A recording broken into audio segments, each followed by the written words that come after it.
Hey. Here's another question I've been pondering. What is all this shit about angels? Have you heard this? Yeah, 3 out of 4 people now believe in angels. What are you, fucking stupid? Has everybody lost their fucking mind in this country? Angel shit. You know what I think it is? I think it's a massive, collective, psychotic, chemical flashback of all the drugs, smoked, swallowed, snorted, shot, and absorbed rectally by all Americans from 1960 to 1990. 30 years of adulterated street drugs will get you some fucking angels, my friend. Angel shit. What about goblins, huh? Doesn't anybody believe in goblins? Never hear about them except on Halloween, and it's always negative shit, too, you know? And zombies. Where the fuck are all the zombies? That's the trouble with zombies. They're unreliable. I say if you're gonna buy the angel shit, you might as well go for the zombie package as well.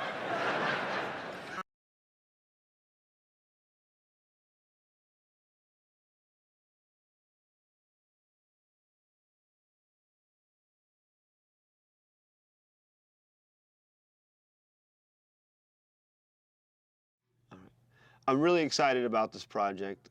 We've been working on it for quite some time before we really exposed it to the idea of getting more recruits. Some of these people go way back with me, such as Terrence. As far as the people I've selected, I see great potential in all of them.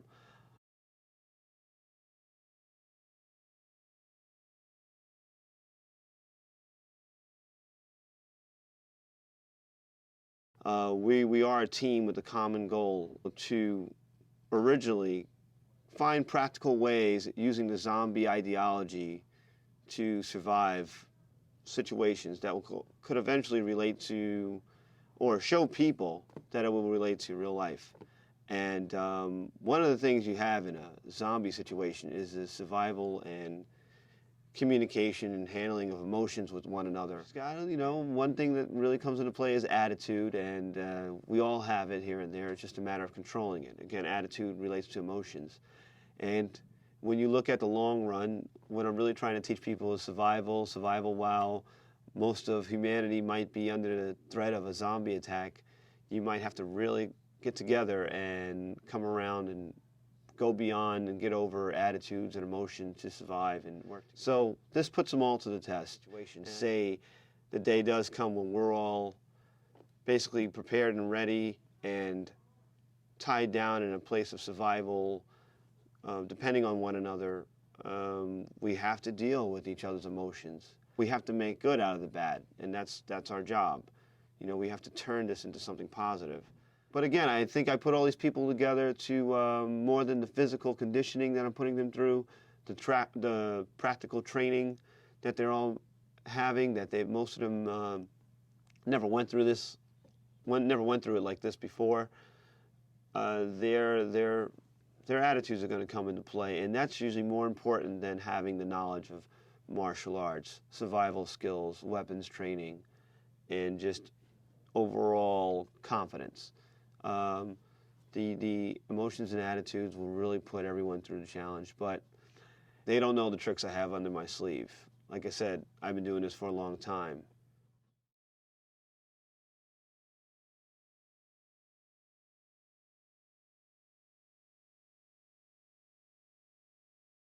The history of what we're creating here, this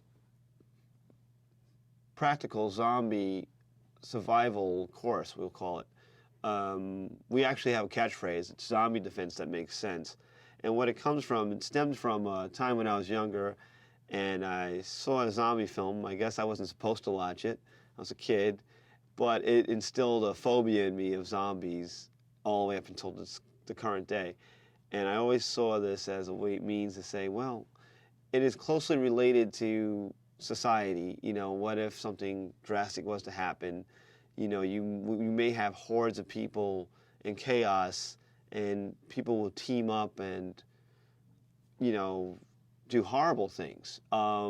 Very similar to what you might see in a zombie film, where you see hordes of grotesque, unstoppable beings coming after the living.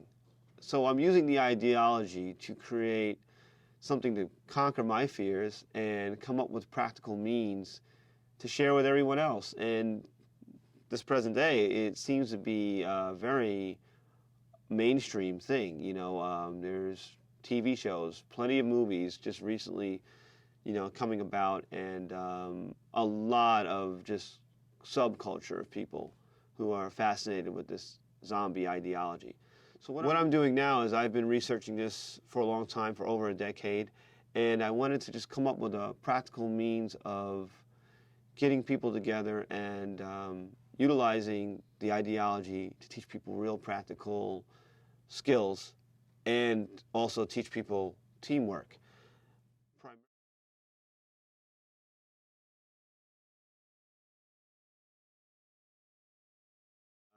I'm bringing in real specialists, people who know, not just people who are zombie fans or people who are my recruits that I selected because I think they're physically able and they have good character, but professionals, such as we had a gentleman who's a police officer teach us gun safety. We have martial arts black belts who critique the techniques I've come up with, and they teach me, as I'm still learning, a way of giving us the credit we need to go out there and take it further, to teach our recruits, to make them trainers, and to share it with clients, and make this into a business venture, which can be educational as well as fun.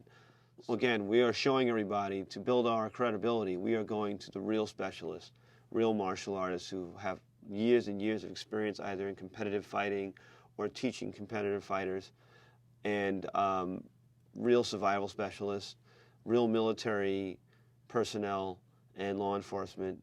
And we're asking them to give us pretty much their blessing to see if this can find a valid means of, educating people, can be used, and they won't look at it as something that's only for novelty. At the same time, yeah, we still want to have fun.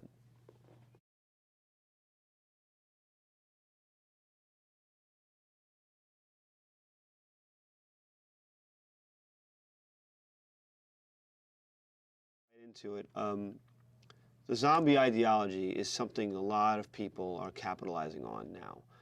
And it's a great vehicle for making creative pieces such as film, comic books, video games, but also now this subculture that's coming where everyday people enjoy making themselves up as zombies and enjoy the carnival of it all, you can say, the fun of it. And then there are many others who look at this and view it as a means of a form of the coming apocalypse, or the coming of a reason to get prepared for at the end of times, where you might see people with acres and acres of land and arsenals of weaponry and training themselves with real live firearms, assault weapons, and a mentality of, getting into a very extremist mentality. What we want to do is basically, since I've been seeing that, is I want to try to reverse that process. These extremist groups who have created subculture groups, and they're out there with a mindset that's just one way. I would say, where I'm trying to cater to the individual, and they'll find that in their own talents they have naturally, in their own desires, a means to evolve.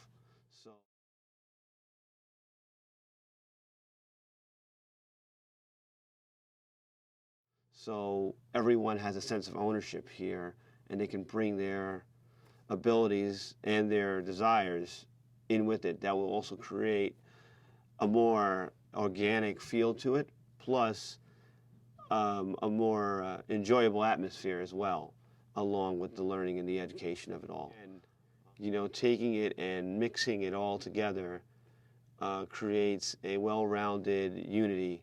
When I go to a jiu-jitsu guy and ask him for his advice about this subject, which is pretty much a very hypothetical subject, and find that they're willing to be open-minded about it, everyone's mind opens up. And then I take this jiu-jitsu guy and have him meet with a person who does taekwondo or other art forms, even general wrestling, also survival skills. Bringing all these people together cross-trains everyone and molds everyone into a real positive group.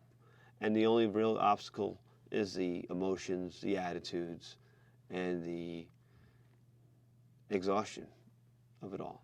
But we're going to grow, and we're going to get to the level of having fun with it all at the same time.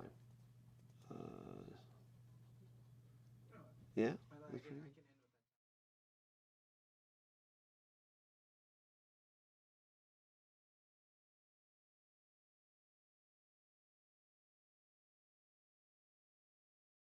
Evil